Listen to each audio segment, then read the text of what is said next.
Is it better? For fuck's sake, how many times do I have to keep restarting stream? What is happening? Is this okay? Is it better? Is it okay now? I don't know if it's okay.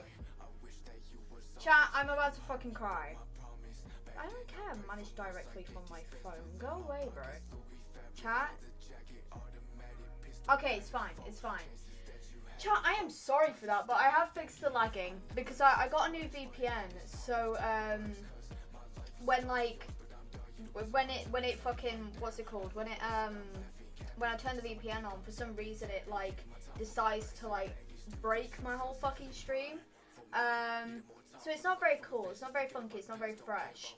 But you know, right, so because this is just separated all into about like 3 different VODs, I'll upload the one that I've just started now.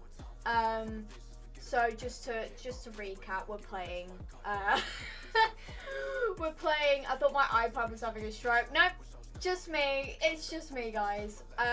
Basically, yeah, so just to recap, we're playing, Our Life. It's a dating simulator where you go over the boy next door, and it's very cool. That's the recap. Don't care anymore. I'm crying. I'm so upset. Why? Okay, it's lagging a little bit still, but it is better. But yeah, usually when you were having a stroke, yeah, I was going through something. I was going through a moment. My PC was going through it, bro. What was it gonna play? What was it gonna do? Huh? Oh yeah, usually when I get a VPN, it obviously, as I said, it breaks the fucking stream, usually.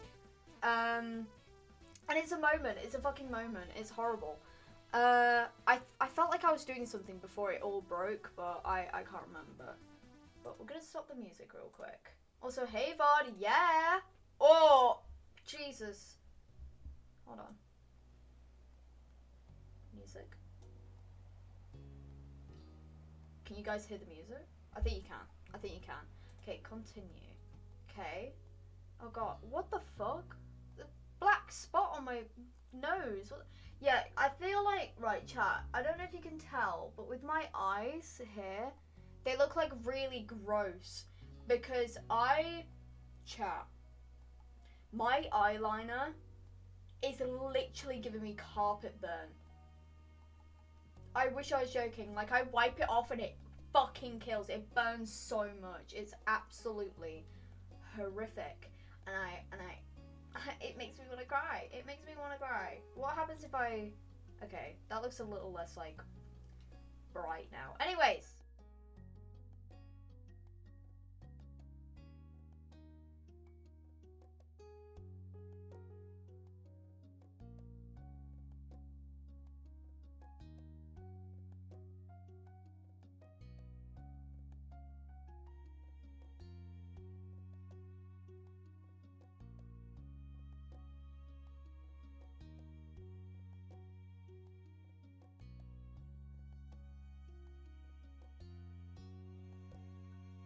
Literally why? Literally why is it muting me? It did it at the beginning and it's doing it now. Why is it changing? OBS, what the fuck are you doing? What is happening, bro? What is happening? Why is it doing that? Anyways, fixed it. Haha. Hello. Anyways, I was saying, that last time we caught fireflies with our new friend called Cove, I believe. And as I said at the beginning of the stream, but because the VODs got mixed up, I'll say it again. What? Huh? Wait, what was I saying? Oh yeah, we're still kids, so like we're just building the friendship, and it's pretty cute. It's pretty cute. I love our little friendship that we have with Cove and aka Blue Sun. You know how it is. We have to get through all of these. I do want to get through all of these today, so we're gonna go build a sandcastle real quick. Cove wasn't able to do many things. To be fair, each chapter is like really long, but it was warned to me anyway that like the game was like quite long. This is why I want to make it into like a little bit of a series. So, Cove wasn't. Hold on. There we go. Oh, I've just skipped that. I feel like it was just telling us that we went to the beach. There's no way he'd be swimming anytime soon, not with his cast. The waves washed a single shell to the shore, glittering and blue, another reminder of the places he couldn't go. From what you'd heard about Ko's old life so far, in tiny pieces and fragments, you could tell that he'd do anything to be able to get the cast off. Love that for him.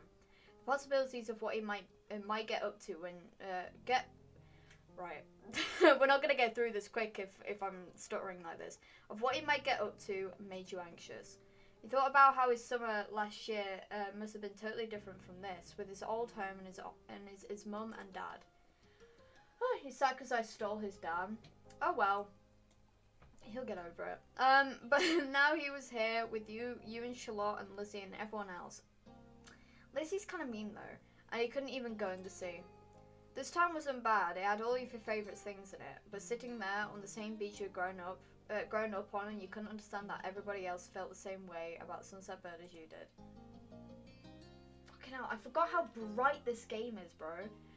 You watched him from the corner of your eye quietly, and he finally said aloud what you had been pondering. I wish I could go in. The water? The water? My son! I'm glad you're happy to see your son again. Yeah.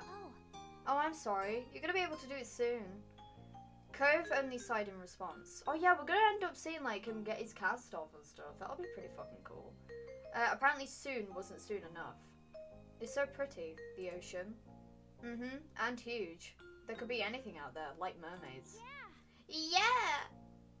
I forgot that they make noise, bro. I'm not even gonna talk about it. Wait, can you hear the voices okay? I don't know. I wish you didn't have a cast. I don't really care. For some of these options, swimming might be fun if we could. I'm fine here on land. Mermaids aren't real. I'm fine here on land. I'm actually kind of scared of the ocean. It's very scary to think about the possibilities out there. I think that the fucking megalodon still exists, bro. Like, you know what else is pretty? Fauve. Watching Meraki streams. Fauve. You spelled your own son's name wrong, bro. I appreciate it though. Alright. Obviously not interested in hearing much more of your input on the situation. Cove turned back to the water. But as he looked away, something about Charlotte's slow, careful movements caught his eye. Hey, you building a sandcastle? Sort of. I was only playing around while you were talking. I'm listening. Maybe I could... He reminds me... Right, last time I said that Charlotte reminds me of Bilzo, like aesthetic-wise. But I feel like the vibe of Charlotte is like Tubbo. And I find that really cute. Maybe I could too. I've only made big piles before. Okay, I'm basically a walking advertisement, as you should. But make sure to rest as you do so. I don't. Oh my god, Meraki. Hello, Newton. Hello, M. It's really nothing special. I'm sure you'll be good at it right away. Well, how do you do it then? It's a sandcastle. Like, you just build out of sand. Like, it's not that hard to... Okay. You know what? It's fine. Charlotte's cheeks lit up. You could tell he was a little bit uncomfortable to have Ko's expectant stare on him. I'll play too. I love making sand stuff. I've never really made one before. There's nothing else to do. I love making sand stuff. Okay. He put his hands back to his seashells and sand and nodded. I don't do a lot. Here's how I like to get a house started. I thought we'd build a castle. Oh my god, is this Doki Doki? No. Just because it's an anime-styled game, it doesn't mean it's Doki Doki. Where did you get Doki Doki from? Where? It is a dating simulator, just not right now. Just not right now, because we're children, so not right now. But that's fine. Not Doki Doki, no. Cove is Monica? Oh, fuck. No! Charlotte, focusing more intently than you'd ever seen him, guided Cove through his process. You happily use your own method. It didn't take long for the three of you to each have humble structures prepared. So real bro's staring at you. Yeah, he... Hello?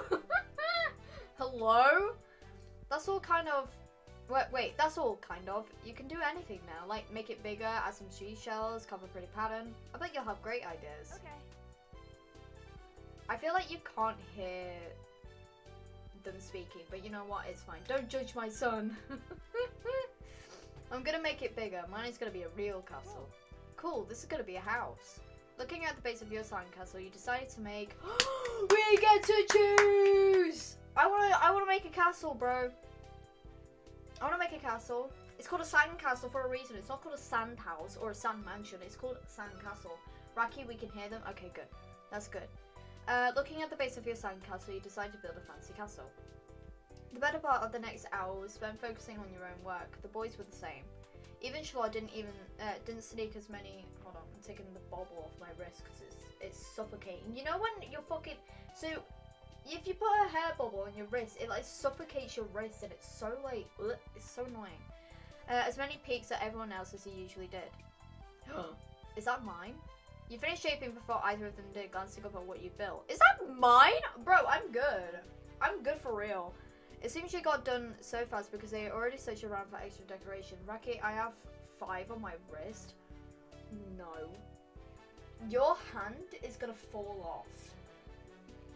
Or maybe it's just the fact that like mine are really tight. Because like I have to get really strong ones. I've seemed to find out that Primark are the only ones that have strong enough hairbands for my hair. Because usually my hair's thick, especially when it's curly. So I struggle to get a hairband around it without it fucking snapping. So maybe it's just mine being really tight, so it like strangles my wrist. They also searched around for extra decorations. Charlotte had grabbed the most really interesting stuff, and Cove had a lot of shells, but there were still options. The first thing you reached for was a red bottle cap. I always used to use like bottle caps for like sandcastles and shit. Blue seashell, green piece of glass. Red bottle cap. It was the best fit for your castle, you decided. And it seemed like the lid from the sports drink that Lizzie was trying to convince your mum to let her try. So you tucked it away somewhere secure inside, barely poking out to make sure it didn't get lost. Blue seashell? Yeah? Have you never seen a sea? Blue is in the game? Oh, I mean, blue is in the game, theoretically, kind of. Blue's the husband of Cove's dad, so Blue's a homewrecker. We've discussed. Pleased with your result, you finally took a proper look around that wasn't focused on the sand itself. Hopefully we'll see the dad soon. Both Cove and Shalor seem... I thought my lip was bleeding. I was like, very confused. Seemed super immersed still. You knew you could probably sneak a peek at either one's work. I'm Cove's dad, for real. You checked out Cove's sandcastle, you checked out Shalor's sandhouse. You decided not to look. I'll check. The castle Cove had built looked surprisingly tidy, especially for someone in a cast. He must have worked really hard. He wasn't even finished digging the huge gaping moat in the front, but it was already enormous. You got the sense from the enthusiasm that he was digging with that the doctor was probably going to find a bunch of sand when he finally removed the pink plaster. Oh no, I can only imagine the sand getting in the cast and you're not being able to get it out. Oh, the silence was then broken. What's on top of yours, Shalor? You peek closer and discover something shiny sticking out of Shalor's sand chimney. Oh, it's just a gum wrapper. It looks like smoke. Neat. It's good. That's smart. Yeah, I didn't think of that, I guess. I don't see it. It should be an architect. Kind of looks more like a worm. No, I'll be nice. You really know a lot about this. Shalor smiled without a word. And that was that for the current topic. I'm also excited to see everyone grow up, like my sister grow up and like Shalor grow up. Obviously Cove, but like seeing like Shalor grow up, oh my god, it's gonna be so cute. Raki, can I see what you did? Sure. He scooted just a bit nearer and began surveying your work. The castle you built was pretty impressive, all things considered. It had archways, tall walls, and even a little moat circling it. You would probably feel safe living there. Maybe your mums were the queens. I'm so glad that we have lesbian mums. Shalor quickly decided to jump up in the new conversation. Hey Maraki, what did you do? I made a castle. Shalor didn't look so happy anymore. You both built castles? Yeah. Well, it's called a sandcastle, bro! What do you mean? Oh, that's neat, how you guys match. It's too bad we didn't all do it. Next time we should. Wouldn't that be boring? Are you calling me boring because I'm also made a fucking sandcastle? Bro, it's called a sandcastle! Bro! If something is the only one of that thing that makes it special. He's roasting me. Okay, but I didn't ask for your fucking wiggly eyebrow opinion, motherfucker. I'm bullying a kid. I shouldn't son fight him. Yeah, for sandcastles and stuff.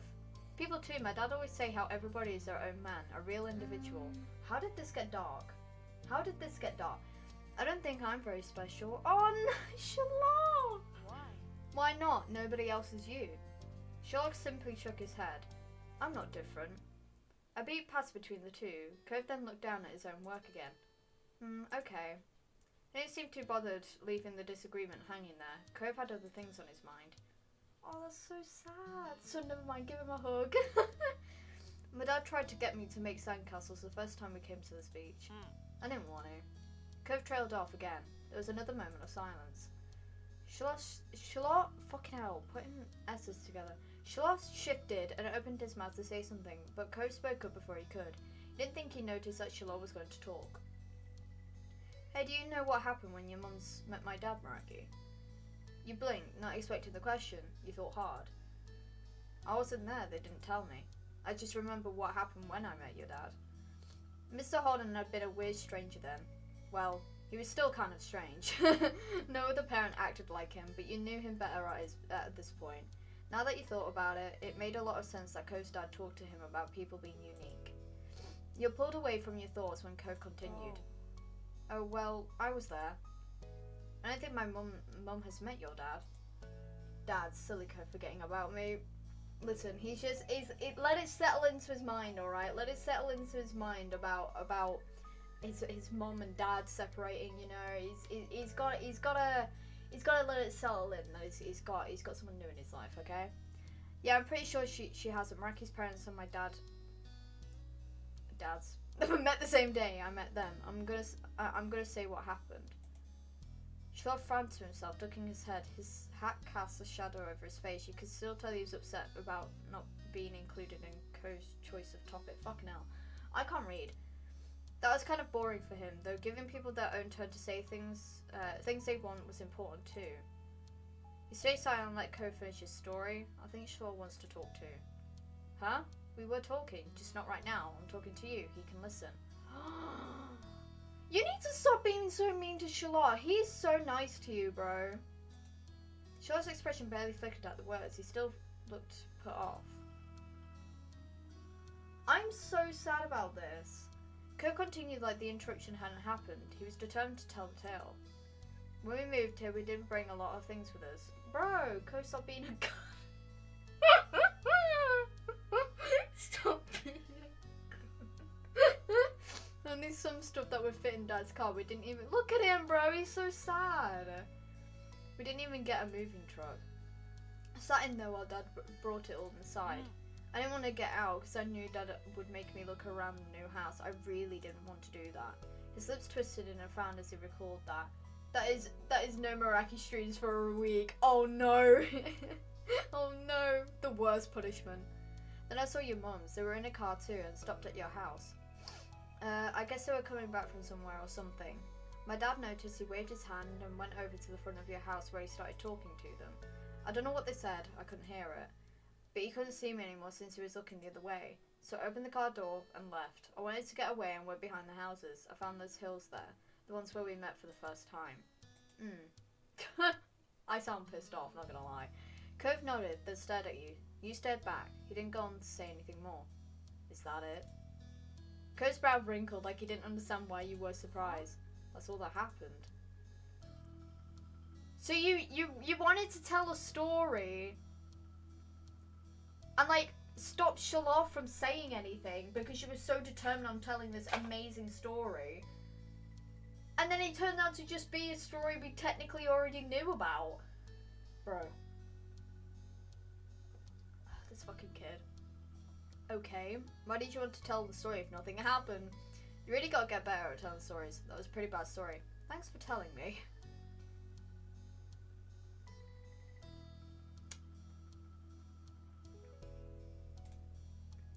didn't seem to accept the critique whatsoever. He's so stubborn, bro. You evil raccoon. He's so stubborn. Like, I understand that he's going through a hard time. But baby, baby, baby girl, what the fuck? What are you doing? But that was how our parents met. I didn't make the story up. Okay, but I already knew that our parents met. I'm fighting with a kid. I am literally fighting with a kid right now. If you say so. Literally. Charlotte's mouth twisted into a scowl of disbelief, but he said nothing. Why'd you bring that up anyway? There was a slight shrug of Co's shoulders. Well... I was thinking about it because of the sandcastle. It made me remember when I moved here. Dad showed me to the beach first before we went back to the car to unpack. He was really excited about it for some reason. Co's brows furrowed a little more as he quietly raked his hands through the sand. Raki, I give you permission to fight Cove. Thank you. Thank you. I get it. He thought maybe Mr. Holden wasn't that excited about the beach and was instead hoping Cove might be. But the line of conversation had come to its end. Even Cove was done with it. Some other topic had popped into his head. Just don't tell my husband. Of course not. Of course not. Charlotte, fidgeting uncomfortably in the sand, had made Cove aware of his presence again. They looked at each other and you could only wonder what this might be about. Hey Charlotte. Yeah? Why are you always turning so red, even when nothing is happening? Clearly startled, he jerked back. Neither you or Charlotte had expected that to... I'm guessing, like, anxiety, no? Like, almost social anxiety, in my opinion. To be how he got included in the conversation again. I don't know, I guess. Okay, it's kind of weird. Your fucking face is red right now, motherfucker! Charlotte's eyes were wide with embarrassment, and his lips twitched, and he was blushing even harder than before. Maybe it wasn't only this, perhaps it was simply the last straw, but it was a big deal to Charlotte, a huge deal. He didn't just look sad, he seemed almost panicked. You weren't sure if he was about to cry or run away or what, but you soon got an answer. Why do you wear glasses? Most kids don't wear glasses, and nobody's named Cove. Oh! You get him, bestie! Yes! Slay, work it! Yes, Slay, you get him. You tell him, bro. Cove, for the love of gay, can you stop being It's fine, Shalon stood up for himself. I've tried standing up for Shalon, but here comes Shalon. Bring in the roast, as you should. Oh! Who asked you to come? It was probably just your dad bugging Maraki's family some more because you don't have anyone else who will ever play with you. Oh my god! Whoa! Look at him. He's like, huh? Cove blinked.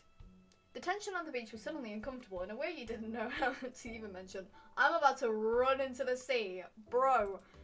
It didn't seem like a kind of thing he'd get upset about. I can completely understand why he got upset. He's really picking on him. That you hadn't ever known what kind of thing would bother Charlotte. I'm sorry. Me too, I was just wondering. Let's build another sandcastle. You tried to play on your own. I feel like that was a little bit mean. I feel like they've both been mean to each other now, and we can move past this. Were you gonna build more? You never seem mess with the sand. I'll diffuse the tension. The day's gonna be over soon. Oh, Maraki, you're right. The sun is going down so fast. You all went back to making more sand buildings, but the whole mood had changed. Charlotte's cheeriness was clearly gone, and Cove looked as confused as ever as why the boy had blown up. You've been picking on him since day fucking one and calling him weird. He's just trying to get by, bro. He's just trying to make a new friend. Go to bestie therapy. The air stayed uncomfortable the rest of the afternoon, right up to the moment that Charlotte's mum appeared at the beach to take him home. At least she tried to do something to resolve it, though, and it seemed like it helped. Even though Charlotte's smile when he said goodbye to Cove wavered, it stayed as bright as ever for you. That had to count for something. Okay, so minus Charlotte's friendship is still okay. Cove and Charlotte can sort it out on their own. But with Charlotte gone and the sun going down, you knew it was time for you and Cove to head back to your own houses. You followed him as he made his way out of the sand. The walk home was quiet. You passed by familiar landmarks, shoes thumping against the sidewalk in a near-perfect union. Cove was clearly caught up thinking about something. The prospect of asking made you nervous, but you did anyway. Cove needs to not be mean. For real. That's made me really upset. Hey, is everything, okay? Oh, I was just wondering. Kurt felt silent again. For a few more seconds, then sighed. Why should I act like that? When I said he was read a lot. You're being rude to him. He's just being a baby. You shouldn't make fun of him. I don't know. It's just Shala. He gets embarrassed. He shrugged at Cove with no answer to give. He's thinking, what am I gonna do when he gets home? For real, for real. You shouldn't make fun of him. I wasn't. It sounded like you were to me. I didn't mean to. I guess I can't get it why you would do that. Sometimes I get really mad too. Despite seemingly coming to a conclusion, Cove's mood was still sour. Hey, Maraki, was Charlotte telling the truth? Huh? His gaze left Jaws as he dug the sole of his shoe into the ground. He looked oddly vulnerable for a second. Does my dad make you hang out with me? I know he talks to your mums about that a lot. An uncomfortable weight settled into your chest at the question. You liked spending time with Cove. You didn't even have to think hard about it. You knew you did. But you couldn't help feeling guilty. Wait, no, but we're not being forced to be being friends with him. We didn't take the money. So why are we feeling guilty? We chose to be his friend. Cove still didn't know what happened when you met Mr. Holden.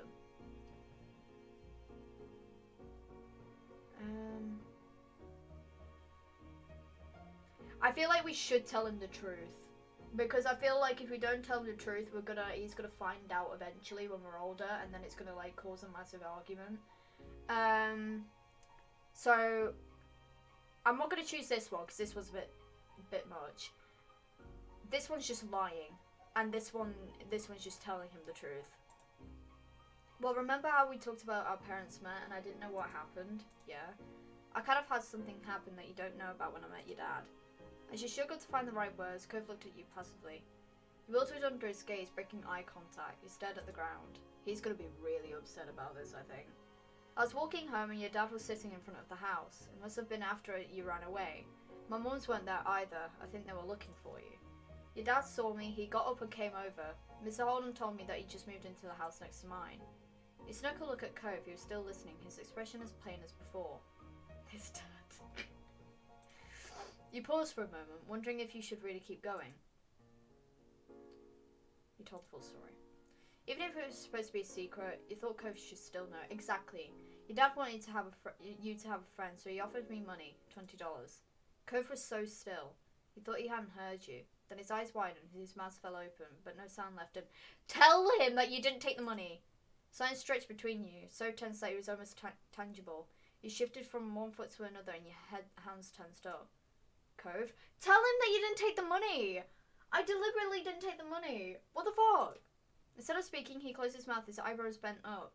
Oh no, he's gonna cry. You don't want something surprise now. He's going to cry. You were certain of it. I didn't take it. Okay. I didn't take it, the money. I just ran away, honest. Cove raised his hands and brought them up to under his glasses, his fingers pressed over his eyes, hiding them from your sight. Then, right in the middle of the street, the tears began to fall. His shoulders shook with the force of his sobs. Oh no! You could glimpse wetness through the cracks of his fingers slipping down his cheeks. You opened your mouth, but you had no idea what to say.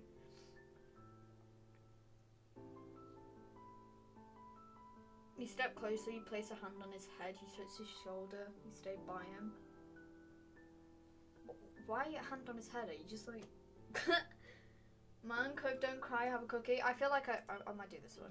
Unsure, you slowly place your hand on top of his head. Your mummy did that for you sometimes. I think it's like a hug situation. But Cove shook his body from side to side, rejecting your presence. No! Go away! You flinched at the shout as you stood there, listening to him cry, you felt. Well, I tried. Oh, okay. Uncomfortable over the scene he was making. Concerned for him, regret telling him about money, bad about everything. I feel like my character should feel bad, but... You wish you were still making sandcastles on the beach. Before Cove was sad, before Shalom was mad, everything had been so much better then. Cove continued to weep with his face covered by his hands. Worse, his voice raised in volume, you were frozen in place. The situation was awful and you kept feeling worse every second. Stop being so loud. Please don't cry. Why is there so many mean options? Cove, don't push your streamer away. You'll be famous. No! Stop being so loud. Please don't cry. I'm sorry, Cove. You hooked him. Okay, there's no point hugging him because he pushed us away anyway. Started crying too. I don't think if I was in this situation, I don't think I'd start crying. I would feel bad, and I'd probably cry on my own, but I wouldn't cry in front of him, you know? I'd probably say I'm sorry. Just sob with him? Nah, because he's gonna be like, why the fuck are you sobbing? Like, you know? I'm sorry, Gove. You spoke earnestly. It was all you could do, and it wasn't enough. Uh-oh. You heard a door opening, and you flinched, expecting to see one of... Hold on. I got fucking hair in my eyeball, bro. Got hair in my fucking eyeball. Oh, why is my fucking bangs done this? Oh my god, why? Why did he... Okay, you know what? I don't care. One of those mean old grandpas preparing themselves to yell at you. At this hour, most people weren't around, either because they were working or down in the town. But the grandparents rarely left the house, except to complain at the children making noise in the street. You didn't want Cove to have to deal with that right now. You tried to come up with something you could do for him, for the situation, for anything. But the door that stood open now didn't belong to the grandparents. To your utter surprise and relief, it was Cove's own. His dad was already home. The dad! Oh, you can't see him. Hold on, I'll quickly show you him. Hold on. There he is. There he is. I'm sorry, I am gonna have to get rid of him though. There you go. There you go, you saw him. As he peeked out of his door, Mr. Holden momentarily looked unsure. As he peeked out his door, Mr. Holden oh wait, what? Perhaps he had suspicions on the noise outside, but wasn't entirely positive, though a kid crying is pretty distinct and there aren't a lot of kids. Maybe he didn't want to believe something might be wrong with his son. His face fell as he spotted the source of the commotion. It was pained and it was scared, and it reminded you of the one he had worn the first night you met Cove. Mr. Holden wait, Mr. Holden's not going to be upset with us, right? Oh no. Mr. Holden didn't go down the steps in front of his house, he just jumped right over them, and then stumbled into a run. He skidded to a stop before Cove, bent down on one knee, and then solidly cupped Cove's teary face with his hands. What's wrong? There you go, you can see him now. What's wrong? Are you hurt anywhere? Cove continued to cry, unable or unwilling to cough out an explanation. To VOD, I personally apologise. I'm not usually like this, but Mr. Holden. It's okay. It's completely understandable.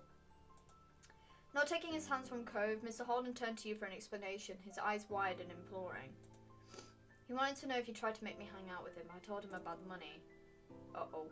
As you spoke, Mr. Holden's chest rose while he inhaled a deep, shaky breath, culminating in a gasp at your final words. Why would you? He clamped his mouth shut, shaking his head. He faced his crying son again. No, it's my fault. I shouldn't have done something like that in the first place. Okay, man taking up for his actions. I was about to say, it's not entirely our fault. Like, it's his dad fucking offering a random kid money to be friends with his son. Like, that's sus, bro. Anyways, when he next spoke, it wasn't part of a conversation anymore. It was barely loud enough for you to catch his words.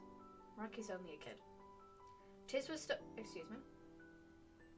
I am a rockin', shocking, shakalackin' 18 years of age, alright? Tears were still streaming down Cove's face. Smiling sadly, Mr. Holden wiped Cove's cheeks with a thumb. He furrowed his brows and looked at the ground.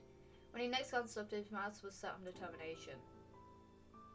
Mr. Holden finally took his hands off Cove. He reached for his wallet, confused. You stared at the little rectangle that all adults seem to carry in the shape or form. A credit card, Lily. A credit card. It had been the source of all these problems. You were sure that Cove wouldn't want to be reminded of it right now. Mr. Holden was clearly of a different mind to you. He unexpectedly retrieved another $20 bill, rolled it up and raised it to Cove's face. Cove's eyes were hidden behind tightly clamped fingers, so Mr. Holden poked Cove's nose with the bill.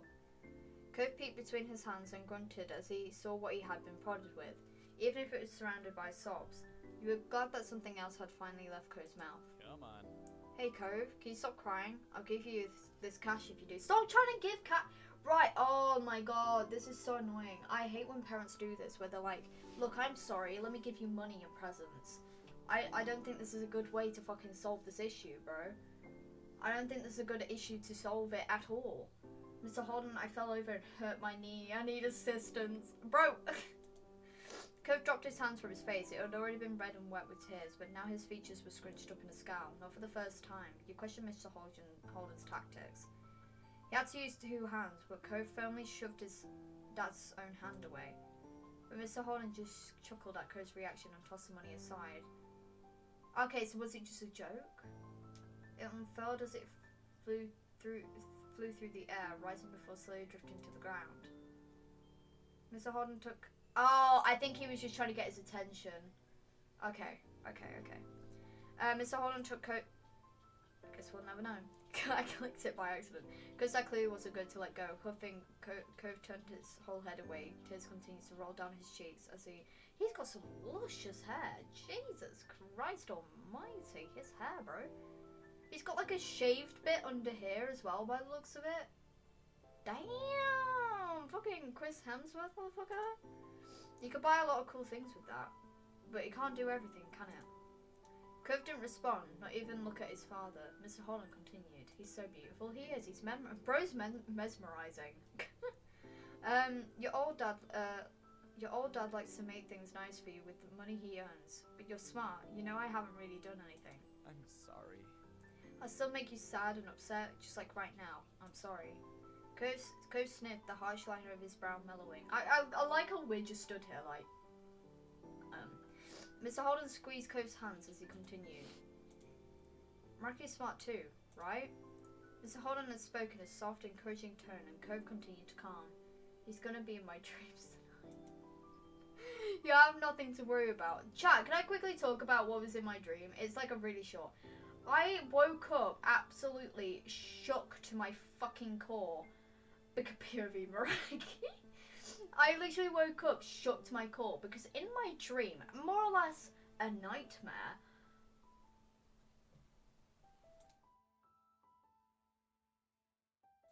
I ate bees. I wish I was joking. I ate fucking bees in my dream. Full grown bumblebees. And I went, they were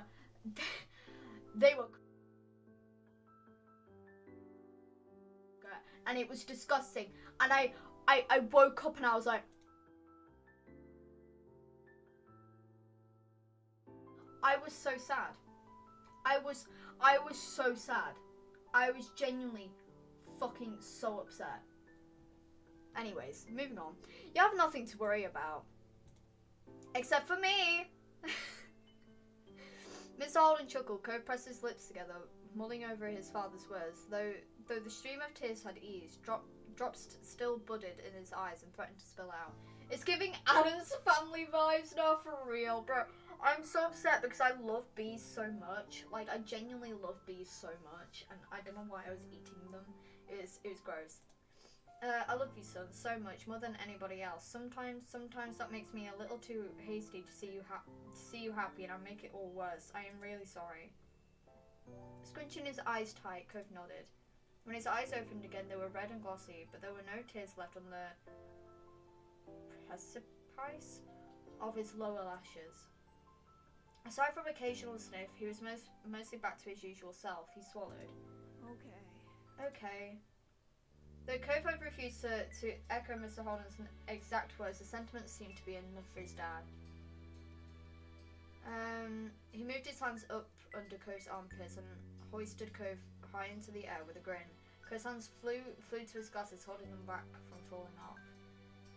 Me when he's a sweet dad and gorgeous. Yeah, for real. I was a bit upset by the trying to like make him feel happy with money, but it was just a distraction and stuff, so it was fine. All betrayed by a telltale smile in his eyes like he was trying to hide. Mr. Holden laughed, lowering Cove so that he was securely pinned against his chest. Cove looked away, face angled to the ground. Now that his dad could no longer see him, he was allowing himself a smile. Mr. Holden might have missed it, but you didn't. Cove wriggled, pushing a hand against his dad's shoulders. Can I go back down now? Yeah. Mr. Holden set Cove gently on the ground, waiting until his feet found their footing before releasing him entirely. I have to do something. Wait here. As Cove wandered away, Mr. Holden's gaze stuck to him like glue. He sighed, eyes downcast. She felt weird that you'd only been able to stand there while the event unfolded. You weren't able to fix it. I want to be... Blue. You are down bad, and I'm kind of scared. I am kind of. You know what? You do you, boo. You do you. Okay, I couldn't do anything. Don't worry about it, please. We don't need another tragedy today. I start crying. He winked and you weren't impressed. Hey, I mean that. The first part, anyway. Wait, guys. The dating simulator. Boy next door. AKA the father next door. We fall in love with the dad. That is what's gonna happen. The first part, anyway. No, I won't. I did tell you I was down bad. I know you warned me, and guess what? I didn't listen. I am so sorry. There's only so much you can do to try fixing someone else's mistake. He smiles sincerely at you. You've done plenty for Cove. Just the fact that you were honest with him when his own dad wasn't proves it. That's a relief. Thanks for being such a good kid. I hope you'll keep spending time with the boy. As though the sound of his name summoned him. Imagine him teleporting. Cove returned, clutching the bill and his dad had cast aside earlier. You caught your head, and Cove's dad raised his eyebrows. Cove looked at the crumpled note, then walked over and held it out to you. I stopped crying, but I don't want this. You can have it. He gave you a small smile. Behind him, Mr. Holden was still watching Cove closely, clearly relieved. He shared the feeling. Cove was making peace with the deal that happened behind his back. Oh, that's so cute. Oh god, VOD, I personally apologise. I really am not like... Well, I don't know. This is kind of proving otherwise. I'm going to take it. Gingerly, you pinched the slip of paper between your fingers and slowly took it from Cove. He continued to smile at you. Gripping the note tight, you smiled back at him. Though you struggled to find words for the moment, you knew that this gift was more than the number of pennies it was worth at the bank. It was a sign of Cove's trust. He believed you. Oh, see, this is exactly why I did it. Like, I felt like if I didn't tell him, we'd grow old. We'll get older, and the truth would get let out, and then everything that we built up would cause a massive argument. So if we tell him, like, pretty much, like, a few months, like, of, like, knowing each other, we could build the trust on this moment. You know what I mean? Guys, I'm good. I'm good, guys. I'm good. He believed you. Thanks for this. I'm feeling okay now. Cove continued to look at you softly, his eyes wide and earnest. Yeah. You considered using the money to secretly buy something nice for Cove. This is what I was thinking. Well, depending on who I might be down bad for, the right person.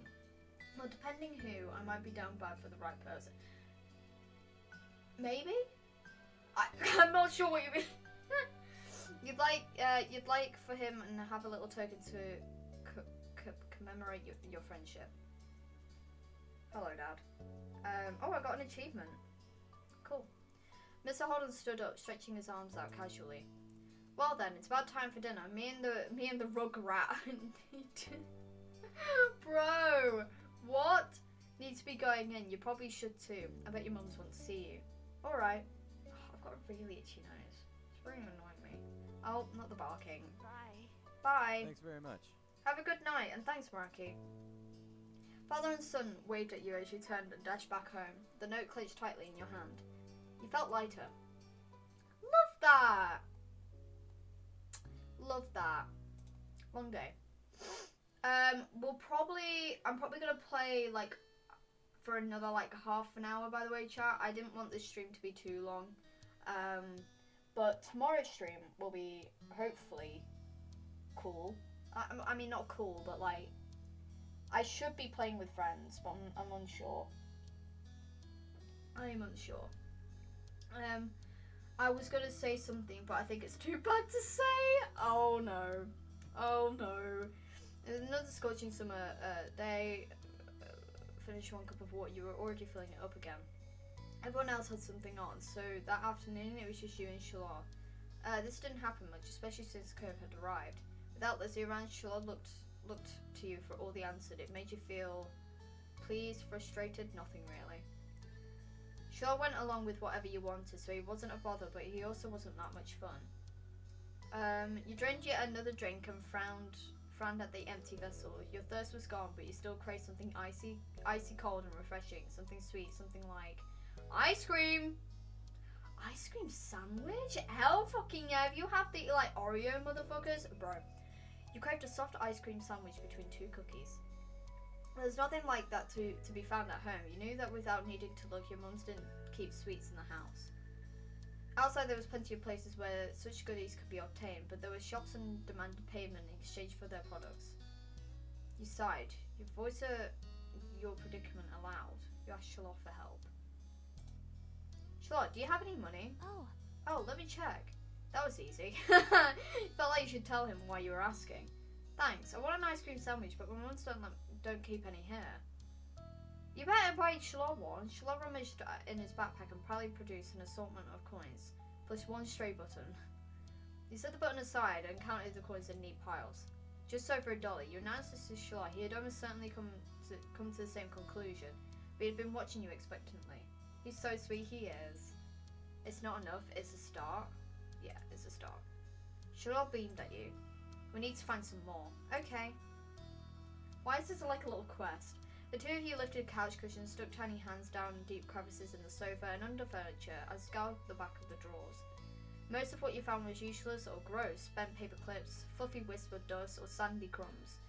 But every so often, one of you would strike a silver or bronze and add it to the growing pile of coins. I want the button. The button is pretty cool. My mum has collections of buttons. And it's something. Dusty and disheveled from checking every room and squinting into every tiny nook. The two of you finished pulling your finds. Charlotte held his breath as you continued the coins once again. $2.53 and 2 buttons. You didn't know when the second bird had decided to join the party, but you were too pleased with your successful haul to throw it out. Is that enough? He figured he knew the answer without looking at you for confirmation. The thrill of your success and the reward that would follow cancelled out any other feelings you might have had about that. Yeah. You can now afford something at the shops, just one thing. That was infinitely better than none. Charlotte clapped his hands. Yay! The two of you dashed outside the promise of sugar, I don't know what that says. You're on your destination where, breathless but happy, you stared at the overwhelming number of options. You knew what you wanted, but you wasn't sure who had contributed the funds to get the treat. He seemed to notice your pause. Are you getting an ice cream sandwich? Oh no, this is going to be so sad. Only one of us can have one. Charlotte asked as though he was entirely separate from the decision, rather than someone with a stake in the outcome. Do you mind? Charlotte cocked his head side to side. It was your idea. You should choose. Oh no. You went ahead and got what you wanted originally. Are you really sure it's okay? You tried to get something you both wanted. No, both wanted. No, I'm not. He helped me find the money. Rocky, you need to half it with him. Well, I don't think that's going to end up being a choice. But we're going to try and find something that we can both have. It was unfair for you to be the only one decided when he had been the main factor in making this happen. Some of the money came directly from his backpack. Exactly. What do you like? All of them. They're so good. You pressed further. What do you really like? Popsicles or ice creams? Which is your favourite? Oh, it's so hard to pick. I don't know. Frustrated, you cut the heart of the matter. You want me to choose? Yeah. And that was that. You got the dessert you wanted originally, and hoped Charlotte would actually like it too. Okay, so are we actually splitting it? Okay, cool. The reward for all your hard work was in your hands. You bit the ice cream sandwich. The chewy chocolate biscuit complemented the creamy vanilla ice cream inside. He held it. Oh, okay, cool. We halved it. So he could take his turn. He shook his head. You can finish it. He didn't want any. After everything he did to help get it, that was weird. You accepted the offer. You tried to include Charlotte. You hesitated. Even if Charlotte said it was okay, every story you'd have seen on TV or read in a book that said that sharing was caring, you stood your ground, even as the treat started to trickle dangerously towards your fingers. It's only fair if you have some. We both bought it. But you want it more than I do, and getting to play was a lot of fun already, so you can have it. That's more fair. He held it out to him. I want you to have some even more than I want to finish it. So eat your part. Relenting, Charlotte took the treat and gave it a taste. His eyes lit up. Yay! I love Charlotte so much. He's so cute. It's really good. Thank you. You smile, pleased with your good deed. You picked the best one.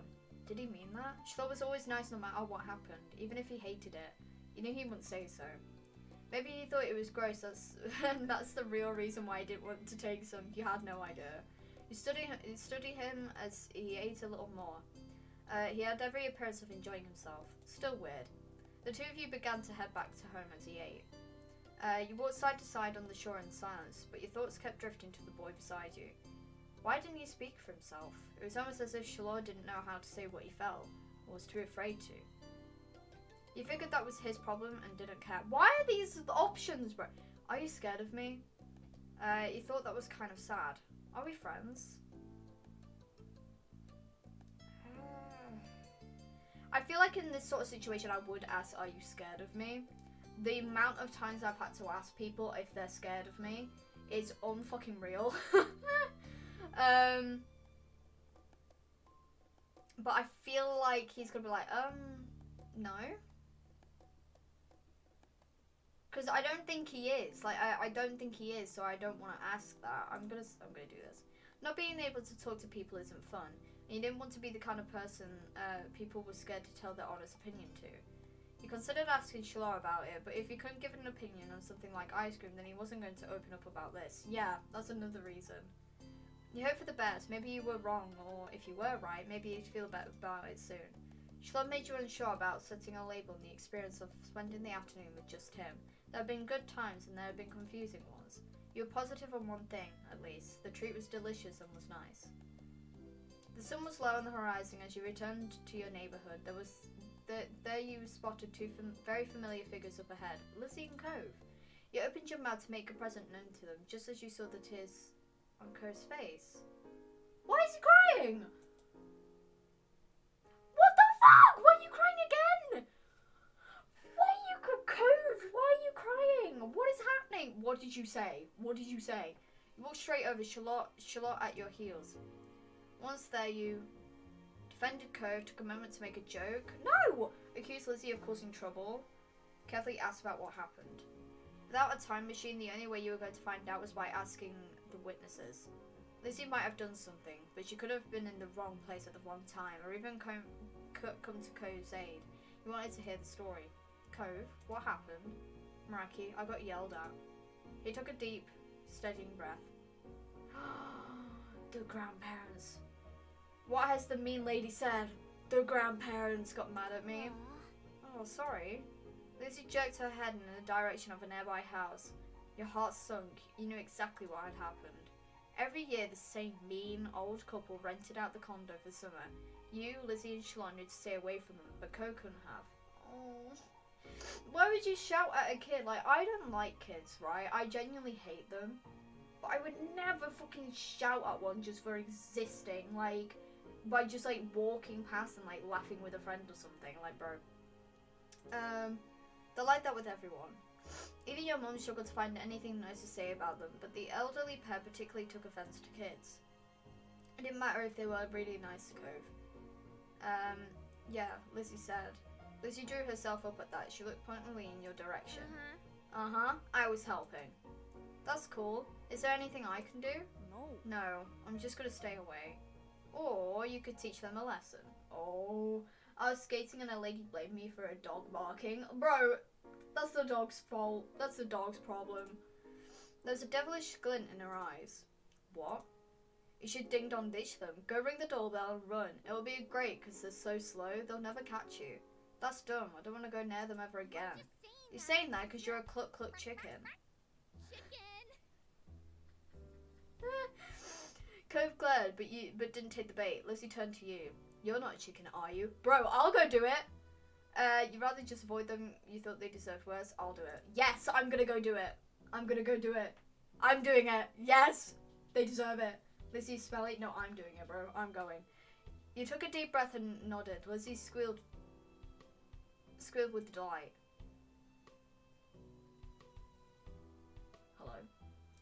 Hello. We'll go hide. Run as soon as you hit the bell. Good luck.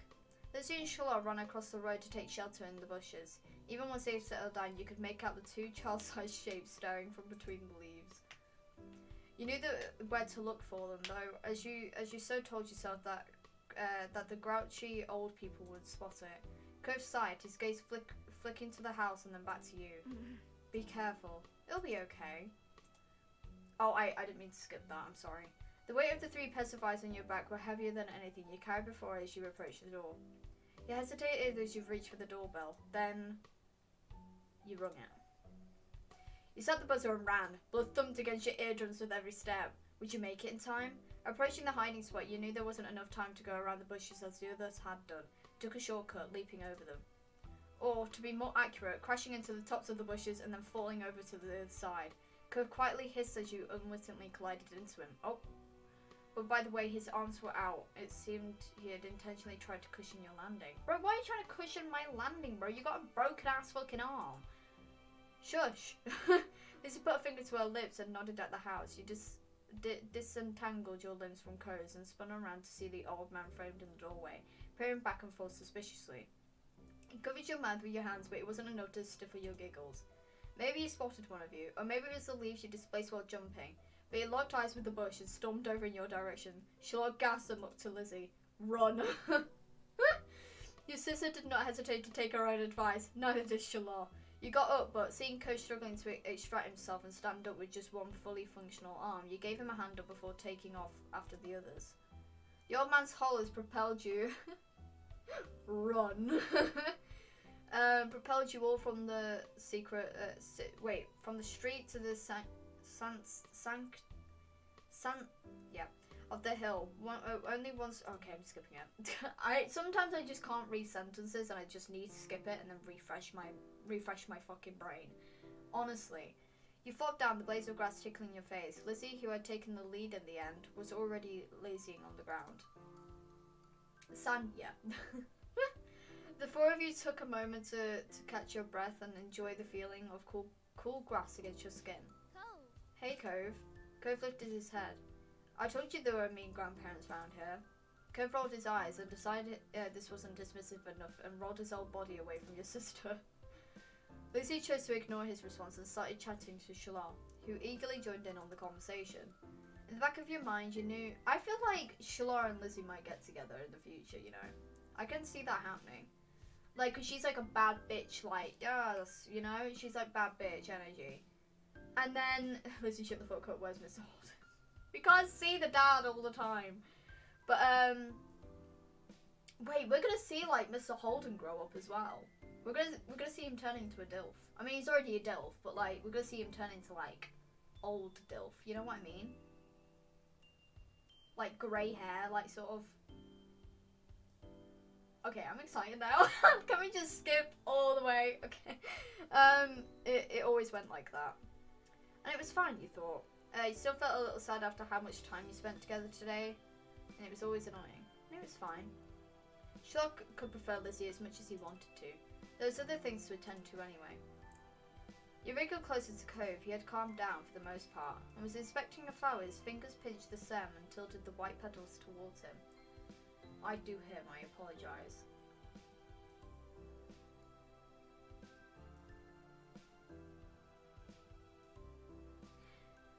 We're just gonna move on.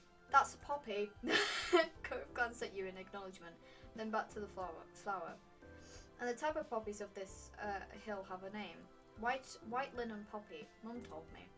He quirked a smile. That's funny. He ran a finger around the edge of the petals. It doesn't feel like cloth. You'd need a lot of them to make anything. He nodded and released the delicate plant. Evaluation complete.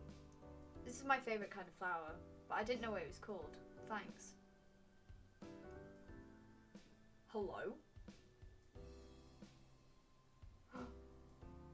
Wait. Is that actually... Wait. Chat, wait. Is that actually my... Wait. I swear that's actually what my... Okay, no, it's not. Wait. No, okay. I'll tell you what is my favourite flower, chat. My favourite flower is dead snapdragons. I believe that's what they're called. Snapdragons. Yeah. Chat, have you seen dead snapdragons? They're so fucking cool. Hold on. I'm gonna choose the snapdragons. Oh, type your own answer? Oh, I'm doing that. Oh my god. Hold on. Bro, look. These are snapdragons. Like, dead snapdragons. Look how fucking cool they are. Bro. Like, they're like skulls. They're really fucking cool. Like, they're so fucking cool. Where's Mr. Holden? But like, oh, they're just so cool.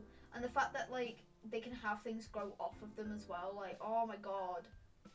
Bro, they're so cool. I love them so fucking much.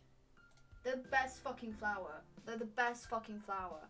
So that's actually really fucking close. My favourite Snapdragons. But I'm going to type my own answer. If I can. Type in your favourite flower. Please don't capitalize or pluralize the word. Carnation. Okay.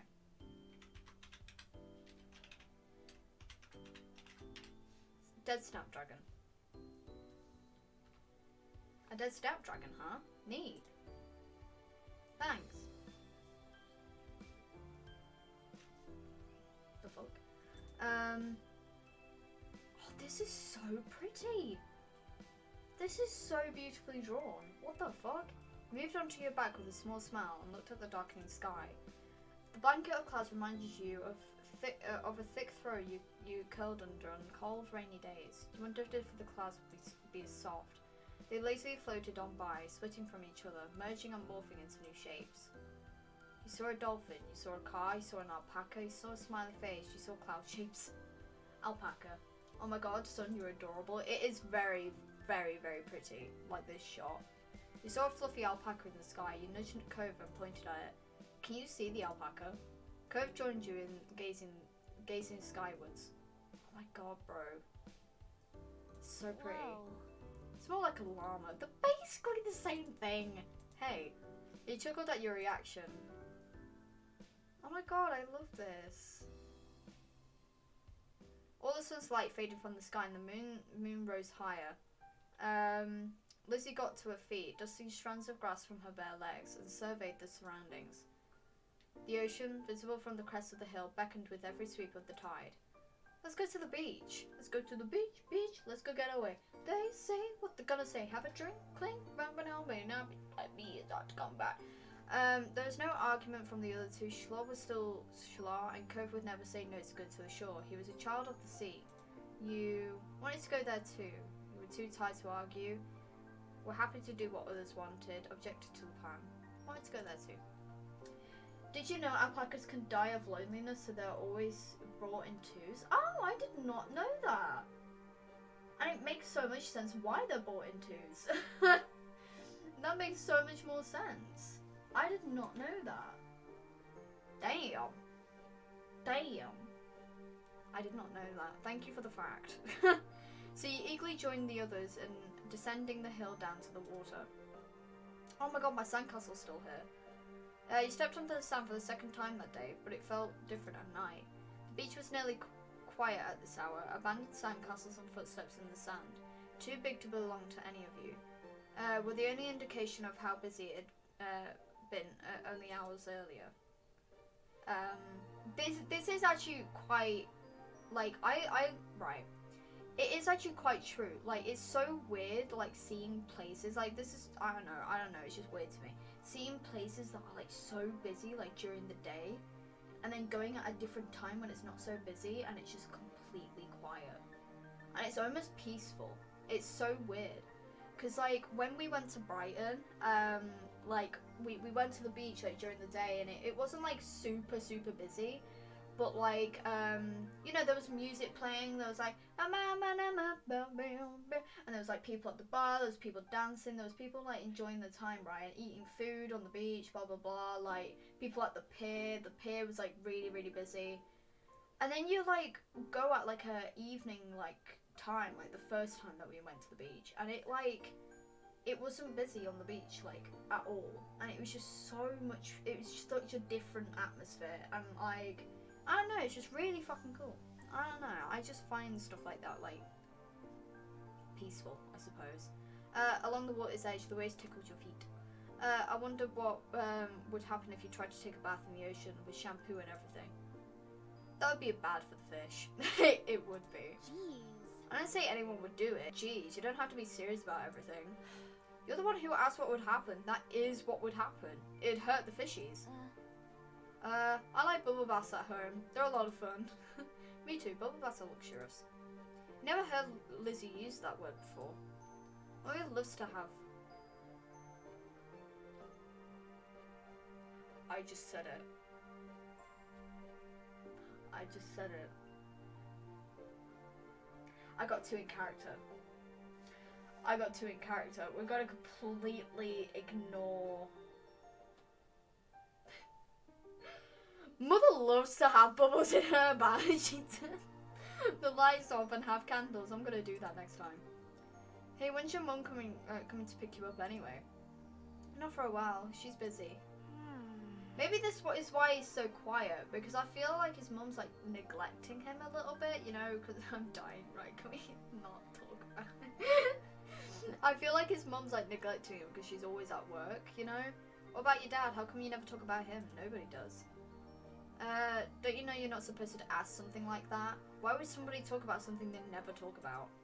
You kept your eyes on the ground. Oh, okay, so I think he has problems with the dad, maybe. Your eyes on the ground watching you, toes get swallowed. The dogs get swallowed by waves. Even if Charlotte never seemed upset about this topic came up. It made you feel awkward just having both of your mums. I didn't even register that you said that. I didn't register it either until after I said it, and I was like, wait. Because I like reread the beginning of the sentence and I was like,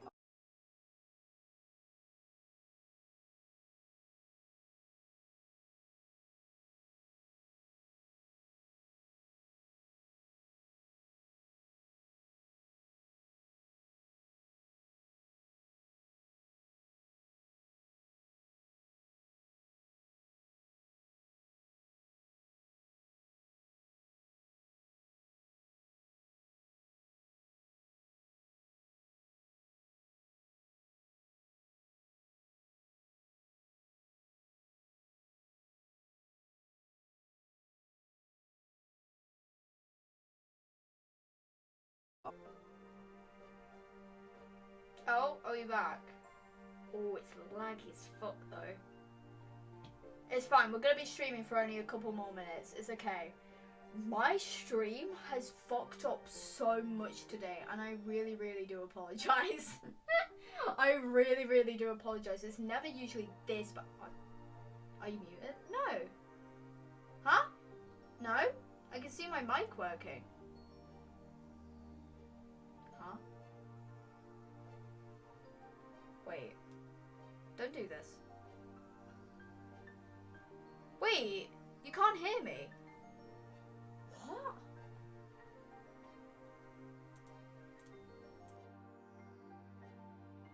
Chat? Can you hear me now?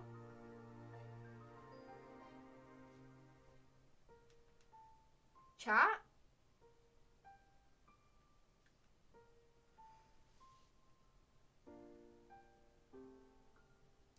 Can you hear me now, chat? Can you hear me now?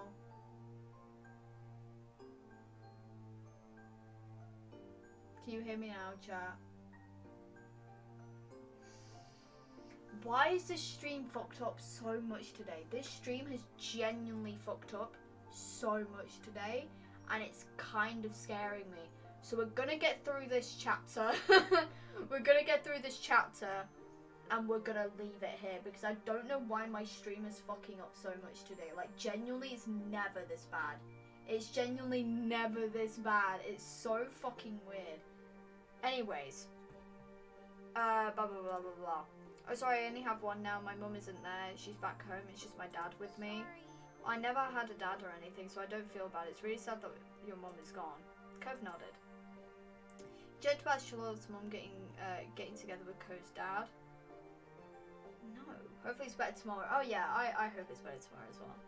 Even if they're all different, our parents are good in their own ways. You didn't say anything. Yeah. Yeah. Cove couldn't muster a response. You didn't think he truly disagreed, though. The sounds broke with a splash as Lizzie kicks in your direction. Cold water and sun and sand splashed against your legs. Lizzie giggled, foot still outstretched from the kick. Ow. Ow. Sorry, I thought I recognised this song. Thank you for the hydrate. Cove joined in, striking the incoming waves to make a splash of his own. Schlock scurried out of Cove's spray zone with a grin.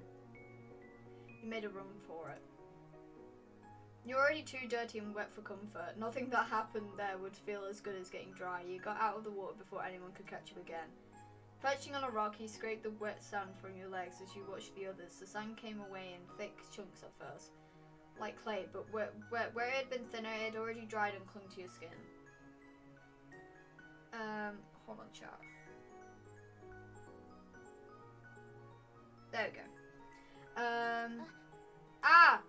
Salisbury, why? Okay. I'm just trying to like skim over it at this point. Guys, I might just maybe be in love with Mr. Holden. As you should. He is a fine man. He is a fine man. Wave that followed cascading over his prone body. Shaw sat up, shaking his head like a dog coming in from the rain. As you all hurried over to check on him, his wet hair was plastered to his head and his soaked clothes clung. There was any part of him that was still dry, you couldn't see it. That was crazy. Are you okay? Yeah, my foot got stuck and I fell over. Way to go, Shaw, you dumbo. You offered him some help up. Shaw didn't take your outstretched hand. After a moment, you dropped it. Oh. Bitch? Lucy was too busy snickering to notice and held her hand out to Shaw too. Does he not trust me? Does he not like me? Why is everyone pushing me away? Slowly he started to pull himself up from the ground. Then he slipped onto the slick sand, dragging him and Lizzie down just in time for the wave to hit. The water rolled over him. Sorry. There were odds of that happening twice in a row. You thought they must be low, but there's no way Shalom would do something like that on purpose and pretend it was an accident, especially not to Lizzie. Even if your relationship with Shalom felt unclear, he did at least like to hear her a lot. At least like her a lot. Lizzie was his favourite, right? Smiling boldly, Lizzie extracted herself from the ground and wiped a streak of sand from her cheek. She didn't intend to let this embarrass her. Shalom got up again as well, this time without incident. He still looked like he was a drowned puppy. But that didn't stop Cove from laughing at the two of them. With that, it was time to call it a day. The four of you made the journey back home, leaving a trail of wet footsteps and your sand in your wake. Damn clothes may have waved down some of the group, but your spirits were high. Your arms swung side to side as a cool breeze flowed past. Oh. Hey girlies. Your mums were outside chatting to Cove's dad. We're back. Your mum's faces fell as they took in the state of you were all in, ranging from messy to soaked. Ranging, sorry, not ranging. Bro, I can't read. Elizabeth, is that all you have to say for yourself? You brought half the beach back with you. They certainly did. What's Marigold going to do when she comes to get Shalom? Is that how you want him to be for the long drive home? Cold and filthy? Lizzie's expression turned sulky over the scolding. Being the oldest could be fun, but it also meant she was the first to get in trouble when something went wrong. Mr. Holden, on the other hand, chuckled as he ruffled Cove's matted hair. You've been out making memories, bucko. I'm glad you had a good time with your friends. Cove used his slightly moist cast arm to push his dad off. Mr. Holden's eyes widened when he noticed that he had gotten wet. Now he was worried too. I think they could have found a less risky way to spend time and had just as much fun. That might be right. That might be right. Kids, what can you do? Come on. What can you do? Come on, Cove. Let's go get you cleaned up and dried off. We wouldn't want that cast to have to be reset. Cove winced at the thought. Okay, that a boy. Mr. Holden casually bent down and plucked Cove up off the ground, ultimately holding Cove against his chest. Sand was already transferring from Cove onto him, but that didn't seem to bother Mr. Holden. Cove protested being carried, but only got a reassuring pat on the back for his trouble. I really like their relationship. It's really cute. Take care. Good night, Cove. Thank you for the talk. He's called Cliff Cove? No, Cliff Cove. He's called Cliff? He's called Cliff? Who is called Cliff? Okay, you know what? You do you, Bo. Cliff Holden. Hold on to that cliff! You know, like, bro, shut the fuck up. Night, family, and Charlotte too. resigned to his fate, Cove twisted his body in his dad's arms in order to turn around and wave goodbye. Smiling, you returned a tiny wave of your own. Well, we better do what we can to fix you guys up too. Come on, everybody's inside. I want you to march straight to the downstairs bathroom. Yes, Mum. Okay, Lucy's mum. Don't worry about stopping to wipe your feet on the mat this time. That won't do much good tonight. But I can get past Marion Cliff Holden. I mean, his son, wait, what? I mean, his son, if Cove, but I can get past Marion and Cliff Holden. Cliff is such a goofy name, though. It's such a goofy fucking name. Sitting on an old beach towel your mother had found, you waited in the hall until you were less sandy. You weren't allowed to go to your room and walk around the house. Before you did get to eat a sandwich for dinner there, it felt like an indoor picnic. It had been decided that Charlotte would wash first and borrow some of your clothes. My clothes? The fuck? Don't touch my shit. He was already finished and packed away in his mum's car. Miss Fields had come to collect him a little while ago. It was a bit of a funny experience seeing him without that hat on for once. Lizzie, being much more soaked than you, got to the tub next. It wasn't a bubble bath as she hoped. This was a no fun allowed clean-up session. At least that's what she claimed. Not much longer, and it would be your turn. When the bath was done, you'd have to go right to bed. After a day like this, though, you were glad that there weren't going to be any further events. Drifting off to sleep sounded like a great idea. And we're done. We've got 2 more to do. So next stream we should be over with summer. Okay, we should be over with the summer, because they are quite long, like, chapters as such. But it's okay. It's all right. I'm sorry for the short stream. I know this one's like, obviously this part is like 8 minutes long, but it's fine. But yeah, tomorrow. The fuck. Anyways, tomorrow's stream, I'm planning on, like, playing on servers and stuff, like Build Battle, like maybe Bed Wars, and I think M's going to be joining me. I don't think James is, and I don't know if Tyler is, so I think it might just be me and M. But if we're playing stuff like Bed Wars or like Block Party or whatever it's fucking called, then obviously you guys are welcome to join, like in the server and stuff like that, and try and like stream tonight me. I'm open to that. But when could we play? Hold on. I mean, we could.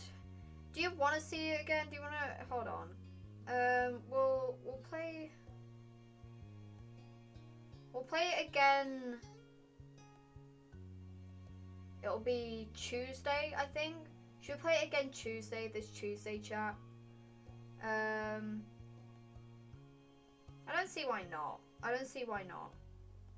You know, I don't see why not. Oh shit, I didn't mean to do that. Oh shit, I fucked up my stream calendar. Hold on. I fucked it up. For real. Yeah, I'm enjoying the game. It's just obviously because I'm a bit tired today, chat. I'm a bit frustrated with how my stream fucking keeps breaking. But nonetheless, chat, thank you for joining. I appreciate it. I don't think I'm gonna raid anyone today. I don't think anyone's really live. I mean, Jackson's live, Azriel's live, Helson's live. I keep hitting my mic, sorry. But you know, I'm gonna skip it today because you know, there's not that many people. So you know. But yeah, thank you for joining, chat. I am gonna go. Yeah, tomorrow's stream, it's gonna be at normal time now. Like, majority of my streams now will be at the normal time. Because, you know, these past few days I've been like all over the place. I've been like streaming at loads of different times. But we should be back to 7:30 GMT now.